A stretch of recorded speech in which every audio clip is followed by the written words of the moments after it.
The first time I noticed it, I told myself it meant nothing.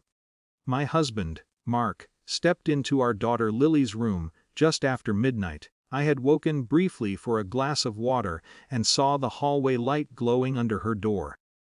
He came out a few minutes later, closing it quietly. When I asked about it the next morning, he shrugged. "She kicked her blankets off," he said. "Just making sure she was warm." It sounded reasonable. Lily was 10, old enough to sleep through the night, but still young enough to sometimes wake from bad dreams. Parents check on their kids. It's normal. I let it go. But then I started noticing it more often. Some nights I would wake and hear the faint creak of the hallway floor. Other nights I would see the same thin strip of light under Lily's door. Always after midnight. Always when the house was quiet. Each time, Mark would come back to bed a few minutes later. If I asked, he had a simple explanation. "She said she heard something. She couldn't sleep. I just checked on her." The answers were ordinary enough that questioning them made me feel unreasonable. Still, something about the pattern wouldn't settle. It wasn't just the visits. It was Lily. She had always been a talkative child, the kind who filled the dinner table with stories about school and friends, and whatever book she was reading. But recently she had grown quieter, not dramatically, just small changes. She kept her bedroom door closed more often. Sometimes when Mark entered a room, I noticed her shoulders tighten slightly before she relaxed again. When I asked if everything was okay, she would nod quickly. "I'm fine, Mom." Children say that all the time. And yet, the doubt started living somewhere in the back of my mind, like a small object you can't quite see but keep bumping into.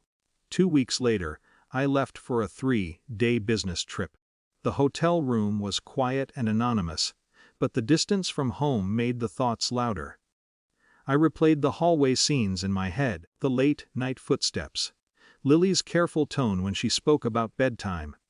At one point I almost laughed at myself. Mark and I had been married for 12 years. He had helped raise Lily since she was 3. The idea that he could be someone dangerous felt absurd, but the unease stayed. When my meetings finished earlier than expected, I caught an earlier flight home. I didn't tell anyone. By the time the taxi dropped me at the house, it was just after 10 in the evening. The lights were on inside. I stepped quietly through the front door and set my suitcase down. The house smelled like laundry detergent and something sweet, probably the cookies Lily liked to bake on weekends. I walked down the hallway. Her bedroom door was slightly open. Inside, Lily was already asleep. Mark stepped out of the room just as I reached the doorway. For a moment, surprise crossed his face. "You're back early," he said. "Flight changed." He nodded and walked past me toward the kitchen. The moment lasted only a few seconds. Nothing dramatic had happened. But the unease that had been following me for weeks suddenly felt sharper. That night, after everyone was asleep, I sat in the living room with my laptop open. I ordered a small security camera, the kind people install to watch pets or front doors. When it arrived the next afternoon, I placed it quietly on a shelf in the hallway. It pointed toward Lily's bedroom door. I told myself it was just reassurance. If nothing unusual happened, I could laugh at my own paranoia and throw the camera away. That night the house settled into its usual rhythm. Dinner. Dishes. Lily brushing her teeth. Mark watched television for a while before heading to bed. The hallway camera blinked a small green light. I tried to ignore it. Morning came quietly. Lily left for school. Mark went to work. The house fell silent again. Around 11, I opened the app on my phone and scrolled through the footage from the night before. At first, nothing happened. The hallway sat empty for hours. Then, shortly after midnight, Mark's bedroom door opened. He stepped into the hallway. My breath slowed as I watched him approach Lily's room. He paused outside her door, looked around, then went inside. The camera couldn't see into the room itself, but it captured something else. He closed the door behind him and stayed there. Not for a minute, not for 2, nearly 20. When the door finally opened again, he stepped back into the hallway, glancing both directions before returning to our bedroom. I sat very still with the phone in my hand. My thoughts felt strangely clear. For weeks I had been arguing with myself about instincts, about trust, about whether suspicion was unfair. But the moment I watched that video, the argument stopped. There was only one thing left to do.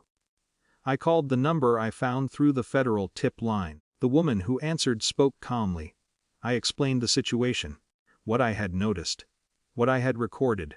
Her tone shifted slightly. "Ma'am," she said, "we're going to connect you with investigators immediately."